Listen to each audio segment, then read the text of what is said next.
So this is part 2, where you get to see Basanka revealed. So in part 1, I was talking about prayerful intention, and you got to see me making the beeswax inscriptions of the prayers onto the egg. And then it spent 24 hours sitting in natural dye. I actually put it in red cabbage dye. And now I'm going to do the opposite of what I was doing. This is revelation. What are we revealing? Oftentimes we get sort of caught up on surface appearances, whether those surface appearances are beautiful to our eyes or not so beautiful to our eyes. And we base our judgments on those surface appearances. But in reality, we're far more than what we just see on the surface. All of us know that about ourselves. And in fact, a lot of our life work comes to aligning the depths with the surface so that we are integral. I use the word aligned quite a bit, actually, these days anyway. Integral is the word I was looking for. Integral meaning that the things that are happening on the inside are the things that we're expressing on the outside, and vice versa. And so, as I begin to reveal what's left beneath, you can see that the outside is a one form of expression of what's actually underneath.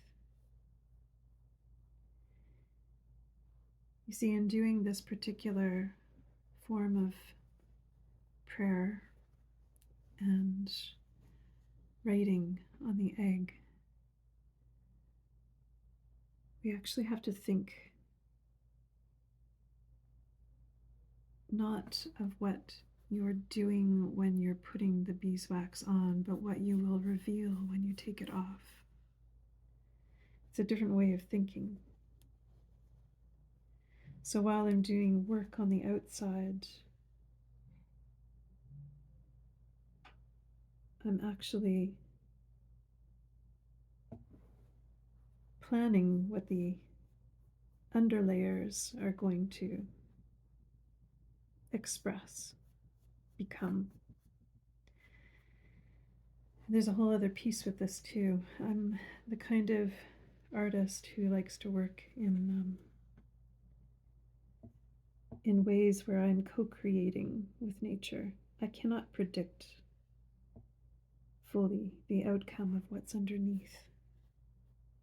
There's an interaction with the wax, there's an interaction with the soot. The reason why my wax is black is because there's a lot of soot in it, and I actually prefer it that way for 2 reasons. One is that it's easier for me to see the beeswax when I apply it, because I don't draw lines ahead of time, I just freehand.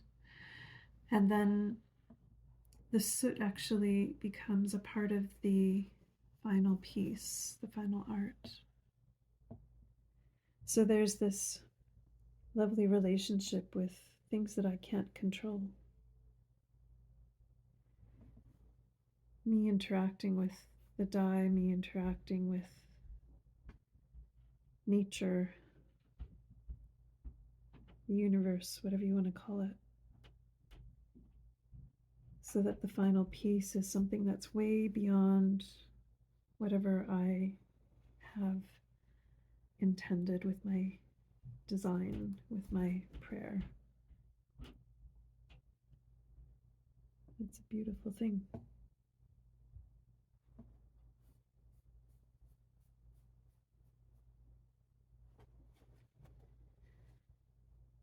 So when you think about that for yourself in your life and recognize that you're more than just the you who you plan or try to show to the world. And if you can allow the inner and the outer to align, this beautiful act of integrity.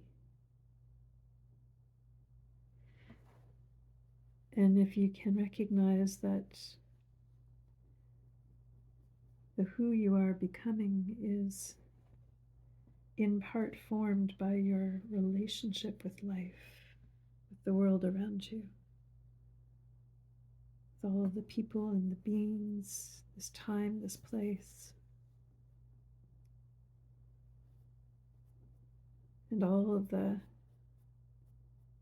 things that are happening in the world, be they positive or not so positive.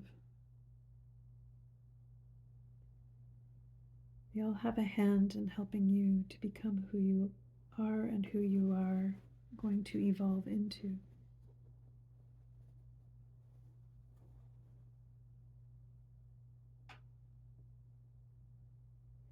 And that's sometimes stuff that we can't predict. We can have our hand in it. We can do what we can to work with it. It's not fully predictable.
Okay, so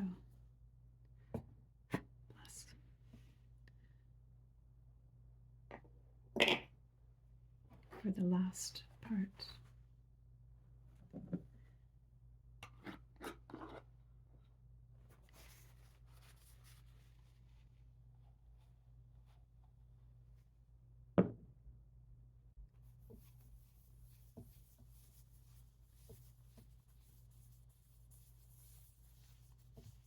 This is a little bit of olive oil.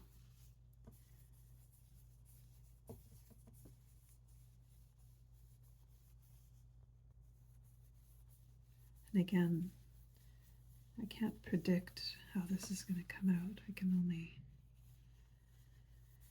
absolutely feel grateful for this beautiful interaction and relationship. Peeling away the surface to reveal the deeper truth, beautiful patterns beneath, prayers, working with the natural elements, working with the dye itself to reveal something that is relational, something that was built out of forces working together to create what you shall see.